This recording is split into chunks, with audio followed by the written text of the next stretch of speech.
I'll start this video off by addressing the elephant in the room. No, I'm not from New York, and so my perspective isn't local. I'm much more interested in this issue as a transit nerd and planner who knows a lot about transit regardless of the city it's in.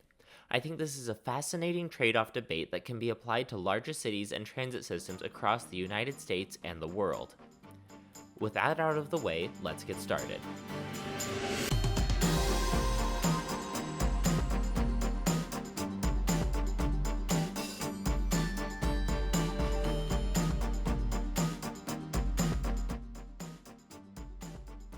New York recently elected a new mayor, Zohran Mamdani. In many ways, he's the opposite of countless mayors in years and decades past. One of the biggest ways is that he doesn't own a car. As such, one of the biggest campaign promises was to make all buses in the city free of charge to ride.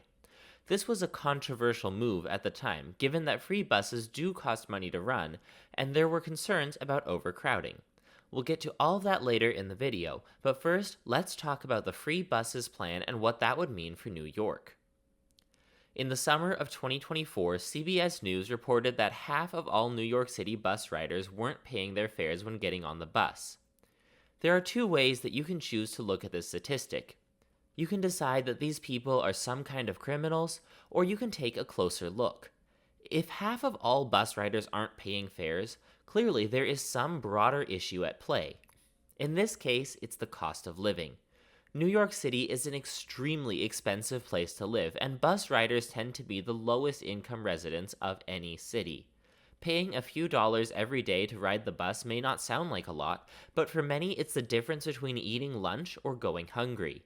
This is an immediate, pressing concern for many New Yorkers who are struggling to keep up with the city's ever-increasing prices of rent, food, and other necessities.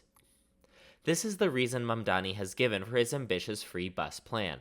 Immediate cost of living issues affecting large amounts of the city, and it's a valid reason. Many New Yorkers need that financial relief, and they need it now. However, the free bus plan has always been controversial. At the time that it was proposed, some people called it communism, but others, such as transit planner Jarrett Walker, called it a poor choice of resource allocation. Walker's critiques revolved around overloading already busy bus routes. By no longer charging a fare on the bus but still charging for each subway ride, many residents may feel incentivized to take the bus instead of the subway. However, this doesn't have to be a problem. The great beauty of buses is that they're flexible. We can move bus routes wherever we want to and modify their frequencies, spans, and geographic coverage very quickly. If overcrowding is truly a concern, MTA transit planners can take a new look at their bus network and reorganize routes to reduce duplication of the subway, rather using bus routes as short-distance feeder routes to bring people to and from subway stations, or as crosstown connections where taking the subway would be slow and inconvenient. Bus routes that fulfill these purposes, not routes that run parallel to subway lines, are currently the busiest routes in New York City, showing that the MTA and riders understand the purpose of the bus in the regional transit system. However, those who oppose the free bus plan haven't just sat idly. They've found what may be the only way to stop it, telling people that they can get better subway service instead. From this, the Better Billion Plan was born, created by people at the Transit Costs Project, a New York-based group focused on researching the capital cost of building new rail rapid transit projects. This group has its own ambitious plan for the additional tax revenues that Mamdani plans on raising for his free bus plan, namely expansion of the subway system throughout different New York City neighborhoods. However, this plan isn't nearly as transformative or impactful for as much of the city as the free bus plan would be. The subway plan is much smaller, focused mainly on extending the popular 2nd Avenue subway as well as smaller extensions and branches elsewhere in the city. This is because trains are expensive to build, especially in New York and especially if they happen to be called the 2nd Avenue subway.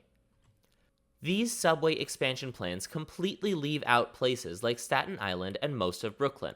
These places would see minimal, if any, benefit from the subway plan, even though the free bus plan would make their buses just as free as everyone else's. Additionally, the so-called Better Billion Plan has some wonky math. I looked through the methodology of their plan and could never find a mention of how they calculated how much money free buses will cost the city. Their assumption is that free buses will cost approximately $1 billion a year, even though Mayor Mamdani states it would only cost about $800 million, which is more in line with the total current fare revenue of the bus system. This fare revenue only covers about 15% of the bus system's operating cost, and also has to cover the cost of owning and maintaining a bus fare collection system, which would be free if there were no bus fares. $800 million a year means that subway construction would move slowly, and the plan acknowledges this, laying out the subway improvements and expansions over the next 40 years. What the plan fails to mention, however, is that New York's subway expansions are famously difficult to build. Projects like the 2nd Avenue subway have gone far over budget and have been delivered years late. This isn't to say that they're not important and well-appreciated projects once they open, but subways are expensive and slow to build, especially through already well-established and high-density urban centers. So in 40 years, who knows if we'll even see half of the Better Billion subway map actually built and running. Next, let's talk about the two modes of transit, subways and buses. MTA's CEO, when asked about the free buses plan, said, "Why is the bus the whole focus?" But honestly, he's missing the point, because the bus has never really been the focus at all. In New York, like most large cities, the bus network doesn't do what the subways do. Don't get me wrong, subways are great, but they have their shortcomings, namely that they're expensive and can't provide the neighborhood-level coverage that buses do. And quite frankly, focusing your resources and energy on the subway alone is a little bit classist. Especially in New York, many of the people who rely on the bus rather than the subway are low income and more likely to be people of color, because of gentrification and other effects pushing people out of desirable, subway-accessible neighborhoods. Large portions of the city, including most of Staten Island, but also smaller areas and crosstown corridors elsewhere, rely entirely on buses rather than the subway to get around. Buses are much more of a lifeline than subways and carry millions every day, so they should be the focus when talking about transit in New York City. Speaking of affordability, I do understand that subways will drive more housing development and eventually help to bring down housing prices in New York City.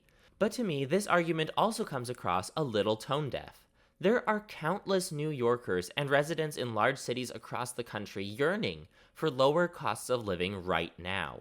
They're worried about paying the bills today, not in 20 years when housing prices are theoretically lower, but today, when they still have to pay high rents and shovels for new subways are far from hitting the ground. And for those pushing for the Better Billion plan, I'd ask you to examine your motives. If you feel uncomfortable providing free bus rides to mostly black and brown, low-income residents, you may need to rethink your own personal biases and viewpoints of the world. The Better Billion plan is concerning to me because it doesn't really mention buses at all. It includes no mentions of bus lanes, bus rapid transit, or other ways to improve mobility for the millions of New Yorkers who rely on the bus network rather than on the subway system. Free buses are a fast and effective win for New York City. We know that free buses work, as most cities across the United States and the world that have implemented them have seen great results. One of the quickest transit agencies to recover ridership from the COVID-19 pandemic operates in Richmond, Virginia, and has seen much of this recovery thanks to not reinstating the fares they charged prior to the pandemic. In my home state of Washington, intercity transit went fare-free right before the pandemic in 2020, and saw a 20% increase in ridership in just the first month. And increased ridership is a good thing. The more people we have riding buses, the more demand there is for service, and the more riding the bus is woven into the culture of a city. And if some routes get crowded, I say let it happen. Crowded buses are the biggest indication of a successful transit system and a need for more transit funding, and have been extremely successful in securing better funding for transit in cities like Vancouver, which showed its need for transit and saved the bus from a massive fiscal cliff. Finally, the debate about whether this additional tax revenue should go towards buses or subways is a false dichotomy. There is no law saying that free buses mean the subway will never be expanded again. However, free buses are a fast win that can be implemented in the near future, improving the quality of life for millions of New Yorkers struggling to make ends meet in a growing city. And while the subway is great, and I love it, A 40-year-long plan that leaves out millions of residents isn't nearly as transformative as making every single bus free right now. There's a great video by the channel Radical Planning talking more about the false funding dichotomy arguments made against the free bus plan, which I'd recommend checking out as well. There's always a way to find more money to pay for these subway expansions, which absolutely should happen, but we don't need to hijack a plan that will bring massive improvements in affordability right now. Speaking of hijacking, this kind of hijacking of major projects that can help bring mobility to the masses is not a new problem, and is something that every city is vulnerable to. I read about one of these stories in the book Better Buses, Better Cities, which I'd highly recommend checking out if you're interested in these kinds of topics. In 2018, Nashville voters were asked to decide on a tax increase measure to fund additional transit service. It would have been a transformative plan, with light rail, bus rapid transit, and major increases in the levels of bus service throughout the city. However, the measure never passed, mostly because of a competing proposal that promised double-decker highways and self-charging autonomous buses. Unsurprisingly, the number of self-driving buses in Nashville today is 0, and their transit service hasn't been able to achieve the bold vision set forth in 2018 because of this distraction. I worry that alternative proposals like the Better Billion will derail transit from its path of improving the mobility and lives of everyday people. Instead, the Better Billion plays into modal preference and politics, and seems to be geared towards the wealthier, whiter demographics who may ride a train but may not choose to ride the bus. In a city and country where affordability has become more and more of a pressing issue with no end in sight, and where minority populations are being abused more than ever, pandering to this better-off demographic is bad optics at best. In conclusion, there is a false dichotomy being presented here. Instead of hijacking much-needed funds that will go towards the New Yorkers most in need of a break right now, we should talk about how we spend our government budgets at the municipal, state, and federal levels. The state government of New York spends nearly $7 billion a year on expanding and maintaining roads, highways, and bridges. Diverting just 15% of that budget would fund the Better Billion plan, while leaving Mamdani's funds set aside for free buses available to serve the city's millions of daily bus riders. Let's stop making transit messier and instead take the wins when we can. Free buses are a net positive for just about everyone, and we should let New York have this near-term win that will improve mobility and affordability for all.